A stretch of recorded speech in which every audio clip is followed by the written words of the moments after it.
오늘의 사연 시작하겠습니다. 안녕하세요. 저는 인천에 사는 40대 후반의 남자입니다. 저도 틈틈이 유튜브를 통해 사연을 자주 듣는 애청자이기도 한데요. 제가 할 이야기는 성욕에 눈이 멀었다가 수십 명의 직원을 거느린 회사 사장에서 한순간에 거의 산거지 다름없는 인생을 살고 있는 제 얘기를 해볼까 합니다. 사실 어디에 말하기도 부끄러워 감추고 살았지만 익명의 힘에 기대어 이렇게 털어놓으려고 하네요. 30대 초반 시절 저는 꽤 잘 나가는 사회 초년생이었답니다. 부유한 집에서 태어났거든요. 최소한 은수저 정도는 된다고 말할 수 있었답니다. 아버지는 렌터카 회사를 운영하셨어요. 하지만 아버지도 영원히 젊을 수는 없더라고요. 몇십 년의 시간이 흘러 노인이 된 아버지는 이제 슬슬 회사를 넘겨줄 생각을 하셨어요. 아버지께서는 회사를 제가 물려받길 원하셨고요. 제가 장남이기도 하고 동생은 예술계통으로 진로를 정했거든요. 그렇게 저는 대표가 되기 위한 교육에 들어갔답니다. 정말 기뻤습니다. 이제 고작 30대 초반인데 회사에서 이렇게 높은 직급을 맡게 됐고 거액의 연봉도 받게 되었으니까요. 하지만 저에게는 결핍 하나가 딱 있었답니다.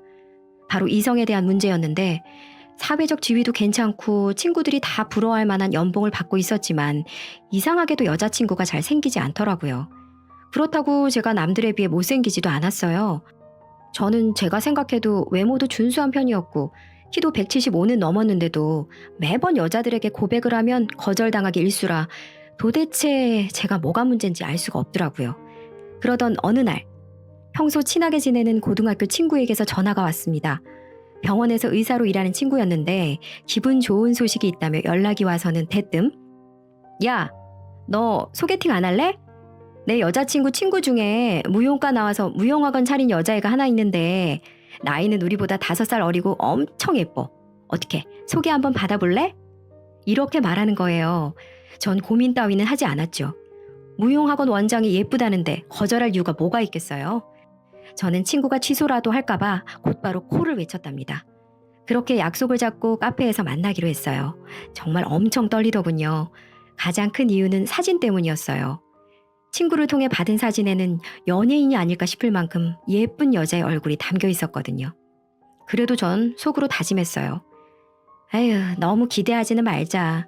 사진빨이 요즘 얼마나 많은데 긴장하면 더 떨리니까 그냥 그 사람이랑 밥 한번 먹으러 왔다 이렇게 생각하자. 밥 먹는 김에 사람 한번 만나는 거지 뭐. 저는 스스로 실망할 게 두려워서 그저 밥 한번 먹고 간다는 생각으로 제 자신을 다독였어요. 그리고 약속 시간이 되자 저만치에서 어떤 여자가 카페 안으로 들어오는 겁니다. 저는 그때 엄청난 충격에 빠졌어요. 소개팅녀는 얼굴도 예뻤지만 성격도 차분하고 저를 보며 방긋 웃어줄 때마다 제 심장이 떨리게 할 정도로 매력이 넘치는 사람이었거든요. 그 순간부터 저는 그녀를 반드시 제 것으로 만들어야겠다는 생각을 했고 처음에는 몇 번 차이긴 했지만 10번 찍어 안 넘어가는 나무 없다고 하죠? 그 덕분인지 옥신각신 끝에 그녀를 제 여자로 만들 수 있었습니다. 그렇게 우린 연인이 되면서부터 정말 불같은 연애를 시작했어요. 그렇게 뜨거운 연애를 2년 동안 이어간 후 저희는 드디어 결혼에 골인했습니다. 정말 기뻤어요. 평생의 이상형인 그녀를 바로 제 아내로 만들었으니까요. 그러던 어느 날 저희 부부에게 드디어 큰 사건이 일어났습니다. 바로 저희에게 아이가 찾아오게 된 거죠. 조금은 놀랐어요. 신혼생활을 즐기고 싶었던 저희 부부는 피임을 철저히 했거든요. 하지만 축복이기에 낳기로 결심했답니다. 그렇게 아내의 배가 하루가 다르게 부풀어 가더군요. 저는 남편의 도리를 다하기 위해 옆에서 극진히 보살폈어요. 그런데 우습게도 성욕은 계속해서 생기더라고요. 여보, 미안한데 나 자꾸만 이상한 생각이 들어. 당신은 이렇게 고생하고 있는데 자꾸만 성욕이 생기네. 어떡하지? 난 정말 나쁜 아빠인가 봐. 아니야 여보, 오히려 좋은 거야. 다른 남편들은 아내가 임신하자마자 서로 관계도 일체 안 한다던데 그런 거 생각하면 오빠는 정말 좋은 남편이지. 걱정하지 마. 자연스러운 거니까. 아내는 정말 착했습니다. 저는 그런 아내를 만난 것에 대해 다시금 고마움을 느꼈답니다. 그 덕분에 부부 사이 관계도 소홀하지 않을 수 있었답니다. 시간이 흘러 아내는 드디어 출산을 하게 되었어요. 저와 아내의 이름을 따서 소중한 아들의 이름을 지었죠. 정말 기뻤답니다. 아이가 예뻐서일까요? 저희 부부의 금술은 더욱 좋아졌어요. 워낙 사이가 좋아서 다른 부부들이 질투할 정도였죠. 그런데 이게 웬걸? 부부금술이 지나쳤던 걸까요? 아내가 몸을 완전히 추스르기도 전에 또다시 임신을 하게 된 겁니다. 연년생을 낳게 생겼다니 이건 정말 생각지도 못한 일이었어요. 겨우 임신해서 해방된 아내를 또 고생시키는 것 같아 괴롭더군요. 괜찮아 여보. 어차피 둘 낳으려고 했잖아. 형제 자매끼리 나이 차이 많이 나면 힘들어. 차라리 빨리 낳고 우리 육아에만 집중하자. 자책하는 저에게 아내는 또 한 번 위로의 말을 건넸어요.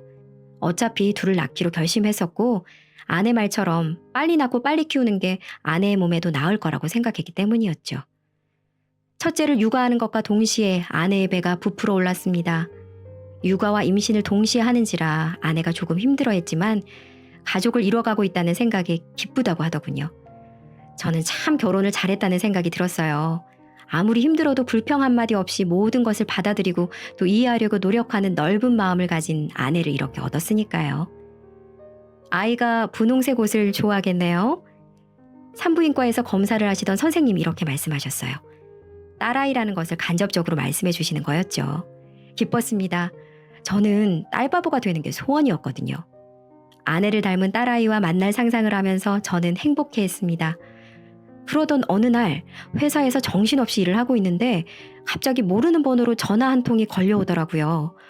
어쩐지 느낌이 쎄했습니다. 전화를 받으니 모르는 여자가 아내 이름을 말하면서 남편이 맞냐고 묻는 거예요. 그렇다고 대답하니 이렇게 말했습니다. 여기 행복병원인데요. 아내분이 계단에서 굴러서 다치셨어요. 아이에게도 지장이 간 상태고요. 아무튼 지금 빨리 와주셔야겠어요. 청천벽력 같은 일이 일어났습니다. 뱃속에 아이를 품은 아내가 계단에서 넘어지다니 정말 눈앞이 캄캄했습니다. 일단 빨리 병원으로 달려갔죠. 다행히도 병상에 누워있는 아내는 그리 크게 다치지 않았더군요. 하지만 안타깝게도 아이를 유산하고 말았습니다. 무너졌던 하늘이 또 한 번 무너지더군요. 딸아이의 이름까지 지어뒀는데 그 모든 것들이 산산조각 나버렸습니다. 하지만 저는 아빠이자 남편이기에 이를 악물고 참았죠. 저보다는 아내의 슬픔이 훨씬 더 컸을 테니까요. 저는 그런 아내를 꼭 안아주었습니다. 소중한 아이를 잃은 아내는 제 품에 안겨 한참이나 울더군요. 그로부터 10년이 넘는 세월이 지났습니다. 저희는 늘 가슴속에 태어나지 못한 딸아이를 품고 살았어요. 하지만 긴 세월이 지나니까 고통은 많이 가라앉더라고요. 시간이 약이라는 말이 정말 틀리지 않는 모양이더군요. 그래도 다행히 아들은 무탈하게 자라주었습니다. 저 역시 아버지께 회사를 물려받아 대표가 됐고요. 아내와의 관계도 좋았답니다. 남들은 이 정도 나이가 되면 손도 안 잡는다는데 저희는 자주 그때도 관계를 가졌거든요. 아내는 나이가 들어도 제 눈에는 이뻐 보였고 사랑스러웠으니까요. 하지만 행복하기만 할 것 같던 저희의 결혼 생활은 그렇지 않았습니다. 건강검진 결과 아내의 유방에서 혹이 발견되었기 때문이었죠. 의사는 아내에게 유방암 진단을 내렸습니다. 유방을 절제해야 할 정도로 심각한 상황이었죠. 절망적이었습니다. 대체 왜 저희 부부에게 이런 비극을 내리나 싶었죠. 아내도 정말 많이 울었어요. 솔직히 말하자면 저 역시 남몰래 많이도 울었고요. 그날로 아내는 대학병원에 입원했습니다. 그나마 다행인 건 저에게 치료할 돈이 있다는 거였어요. 여보, 걱정하지 마. 내가 당신 꼭 낫게 해줄 거야. 얼마를 줘서라도 다시 건강하게 만들어줄 테니까 나만 믿어. 나 당신 절대로 포기 안 해. 그러니까 힘내 여보. 고마워 여보. 당신이 있어서 정말 다행이야. 예전에 당신을 받아주지 않았으면 어떻게 됐을까? 정말 고마워. 당신은 정말 좋은 남편이자 좋은 아빠야. 나 꼭 나을게. 나아서 당신한테 더 잘할게. 사랑해 여보. 저는 모든 신에게 간절히 기도했습니다. 제 아내를 부디 낫게 해달라고요. 하지만 불행하게도 아내의 병세는 점점 나빠졌습니다. 유방을 절제했지만 암세포가 이미 온몸으로 전이된 상태라고 하더군요. 그렇게 아내는 하루하루 약해졌어요. 그러던 어느 날, 그날도 아내를 간호하기 위해 병원에 갔습니다. 그래도 그날은 컨디션이 좀 좋았어요. 회사 일이 일찍 끝났거든요. 그런데 병실에 들어서니 간병인이 있더군요. 사장님 안녕하세요. 오늘은 좀 일찍 오셨네요. 평소에는 늦게까지 일하시더니. 아, 네. 회사 일이 일찍 끝나서요. 그것만 하시고 얼른 퇴근하세요. 지금부터는 제가 있겠습니다. 간병인은 알겠다고 말하며 물수건으로 아내의 몸을 정성스럽게 닦더군요. 그런데 제가 생각해도 참 어이없는 일이 벌어졌어요. 그 간병인이 예뻐 보이는 겁니다. 참 이상했습니다. 뭔가에 홀린 듯한 기분이었죠. 하지만 분명한 감정이었어요. 어쩌면 아내의 수척한 몰골과 대비돼서 그럴지도 모를 일이었죠. 저는 아내를 바라보는 척하며 간병인의 얼굴과 몸매를 눈으로 훑었습니다. 생각보다 날씬하고 몸매도 좋더군요. 그날 이후로 저는 회사를 일찍 퇴근했어요. 일부러 간병인과 마주치기 위해서였죠. 병원으로 향하는 길이면 저는 어쩐지 콧노래가 나왔답니다. 그날도 간병인과 마주쳤는데 뭔가를 결심한 저는 그분께 일찍 퇴근하시라는 말을 하지 않았어요. 오히려 조금만 더 있어달라고 했죠. 피곤해서 그렇다는 말을 덧붙이니까 간병인은 흔쾌히 알겠다고 하더군요. 약속한 시간이 됐고 간병인은 퇴근한다고 했습니다. 아내가 잠든 틈을 타서 저는 병실 밖에서 간병인을 불렀죠. 시간이 많이 늦었네요. 제 차로 데려다 드릴게요. 아내는 자고 있으니까 괜찮을 거예요. 한사코 거절하는 간병인을 어떻게든 설득해서 제 차에 올랐습니다. 차에 타자마자 간병인의 눈이 휘둥그레지더군요. 그녀가 평생 타본 적 없을 고급차였으니까요. 이때는 기회다라는 생각이 들었습니다. 그래서 조금 쉰 듯한 목소리로 간병인에게 물었어요. 제가 요즘 너무 힘들어서 그러는데 시간 괜찮으시면 혹시 술 한 잔만 같이 해줄 수 있을까요? 불편하시면 거절하셔도 됩니다. 간병인이 난처해 하더군요. 환자의 남편이라고 해도 남자는 남자니 그럴 수밖에요. 하지만 간병인은 어렵게 승낙했습니다. 아무래도 제가 너무 힘들다고 어필을 해서 그랬겠죠. 그렇게 저희는 병원에서 조금 떨어진 룸 술집으로 갔어요. 그리고 이런저런 이야기를 나누었죠. 처음에는 아내의 병세에 대한 이야기만 했어요. 하지만 술이 한 잔, 두 잔 들어가니까 개인적인 이야기까지 하게 되더군요. 간병인, 그러니까 주연 씨는 저보다 5살이 많더군요. 암에 걸린 남편을 먼저 떠나보낸 후 간병인으로 생계를 이어오고 있었고요. 저희에게는 공통점이 있었어요. 그 공통점 때문이었을까요? 저희는 금방 연애 감정을 느꼈습니다. 저만의 일방적인 감정은 아니었던 거죠. 그렇게 저희는 그날 밤을 함께 보내게 되었고요.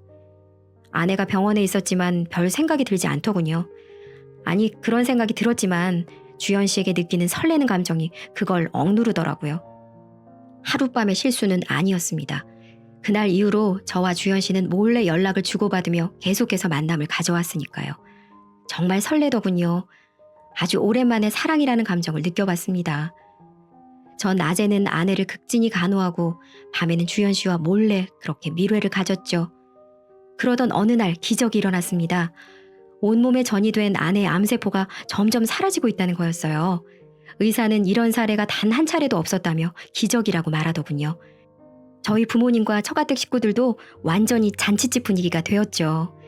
아내는 이제 일반식도 먹을 수 있을 만큼 건강해졌답니다. 그리고 6개월 뒤에는 정말로 퇴원을 하게 되었고요. 여보, 그동안 고생 정말 많았어. 이 가녀린 몸으로 얼마나 아팠을까. 정말 고마워. 우리 이제 행복하게 살자. 내가 정말 잘할게. 앞으로는 절대 아프지 마. 사랑해. 저는 아내를 꼭 안아주며 우리 부부의 평화를 기원했습니다. 아내의 몸에는 어쩐지 기운이 없더군요.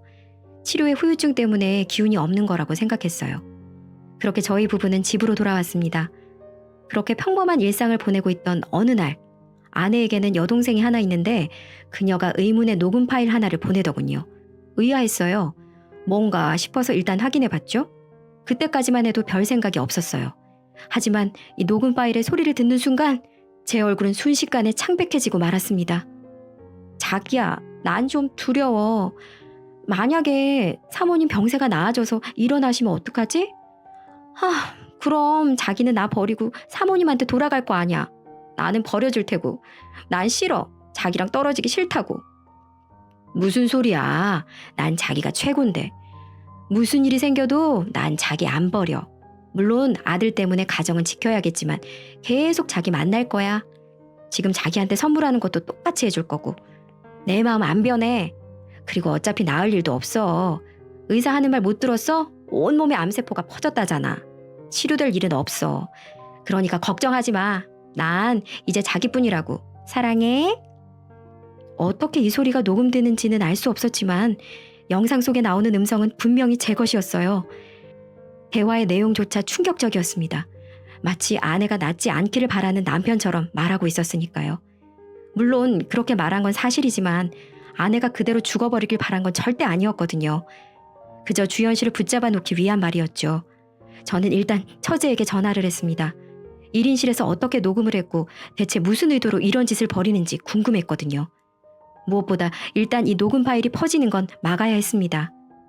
처제, 이게 뭐야? 대체 어떻게 이런 걸 녹음한 건데? 아니, 무엇보다 무슨 의도로 보낸 거야? 처제, 지금 나 협박해? 나 협박해서 어떻게 돈 좀 몇 푼 뜯어보려고 그래? 그런 거야? 뭐 협박이요? 형부, 어떻게 그런 말씀을 하세요? 일단 미안하다는 말부터 해야 하는 거 아니에요? 진짜 어이가 없네요. 끝까지 인간 쓰레기네요. 제가 이걸 어떻게 녹음했냐고요? 아니, 그 전에 왜 녹음하게 됐는지부터 알려드릴까요? 처제는 자초지종을 설명했어요. 아내의 병문안을 오던 처제는 처음엔 별 생각이 없었다고 합니다. 하지만 저와 간병이 주고받는 눈빛이 이상하다는 걸 포착하고 혹시 몰라서 안 보이는 곳에 녹음기를 설치했다고 해요. 처제가 없는 동안에 있었던 일을 알아내기 위해서였죠. 사실 그때까지 처제는 긴가민가 했다고 합니다. 형부인 저를 의심했다는 사실에 죄책감을 느끼기도 했고요. 그런데 그 녹음기에 아내에 대해 험담하는 소리가 전부 녹음된 거죠. 뒤늦게 녹음 파일을 확인한 처제는 경악을 한 후 저에게 파일을 보낸 거고요. 머릿속이 온통 하얘졌습니다. 하지만 일단 살아야 했죠. 그렇기 때문에 저는 최대한 뻔뻔한 목소리로 말을 이어갔어요. 그래서 뭐 우리 가정을 파탄이라도 내게? 처제, 정신 차려. 내가 잠깐 한눈 판 건 맞는데 그건 한때의 바람 같은 거야. 언니 이제 겨우 몸 추스르는 상황이니까 그거 공개할 생각 하지 마. 만약 그랬다간 한 가정 파괴하는 거고 언니는 어떻게 될지 몰라. 언니 다시 입원하는 거 원하지 않으면 신중하게 생각해라, 처제. 저는 온갖 협박을 퍼부으며 전화를 끊었어요. 이건 사람을 많이 부려본 저의 전략 같은 거였죠. 처제의 약한 마음을 건드려서 녹음 파일을 공개하지 못하게 하기 위한 전략 말입니다. 평소 처제는 워낙 착한 사람이었기 때문에 제 작전대로 될 거라고 생각했어요. 그런데 오산이었죠. 처제는 제게 보낸 녹음 파일을 아내와 처가댁 식구들에게 모두 보냈답니다. 심지어 인터넷에도 올렸죠. 모 렌터카 회사 대표의 불륜행각이라는 이름과 함께 말이죠. 인터넷은 활활 타올랐습니다. 하지만 제겐 인터넷 여론까지 생각할 겨를도 없었어요. 모든 사실을 깨달은 아내가 불처럼 화를 내더니 나가겠다며 짐을 쌌거든요. 제가 바짓가랑이를 잡으며 못 가게 막으니까 아내는 제게 이런 말을 하더군요. 비켜, 이 쓰레기 같은 놈아. 어떻게 자기 아내가 암에 걸려서 쓰러져 있는데 그럴 수가 있어? 심지어 내가 누워있는 병실에서. 당신은 진짜 쓰레기야. 재활용도 안 되는 인간 쓰레기라고. 난 당신 용서할 생각 없으니까 다시는 연락하지 마. 당신처럼 더러운 사람이랑은 1초도 붙어있고 싶지 않아. 그 길로 아내는 아들을 데리고 집을 나갔어요.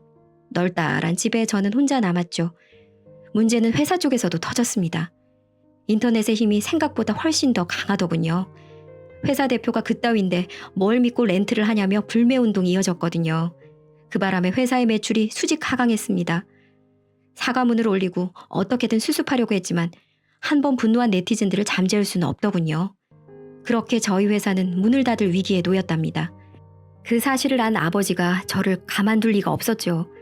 노쇠하신 아버지는 화난 얼굴로 회사에 오셔서 제 뺨을 후려쳤습니다. 이 못난 녀석아, 내가 그러라고 너한테 회사를 맡긴 줄 알아? 돈 벌어서 더러운 짓거리나 하라고 대표 자리를 맡긴 줄 알았냐고? 회사가 망하게 생기자 아버지는 분노하셨습니다.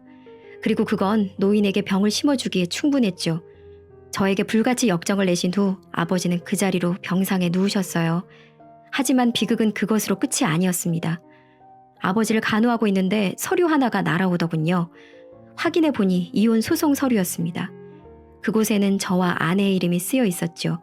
그리고 저는 유책 배우자로 이혼에 책임이 있는 사람이었고요. 도저히 빠져나갈 방법도 없더라고요. 저는 그렇게 이혼을 받아들였습니다. 그 바람에 없는 재산의 절반을 뚝 떼어줄 수밖에 없었고 거기에다 아이의 친권까지 빼앗겼답니다. 제가 가진 모든 것을 빼앗긴 거나 다름없었죠. 아내와 아들과는 연락도 되질 않네요. 제게 받은 상처가 그동안 얼마나 컸겠어요. 그리고 저와 불륜을 저지른 간병인은 어느 날 연락 와서는 자기도 위자료 소송을 당했다면서 어떻게 해야 되냐며 자기는 돈 한 푼 없다며 나보고 3천만 원만 내달라고 간곡히 부탁을 하더라고요. 근데 그게 되나요? 저도 회사 뺏기고 상황이 좋지 않은걸요.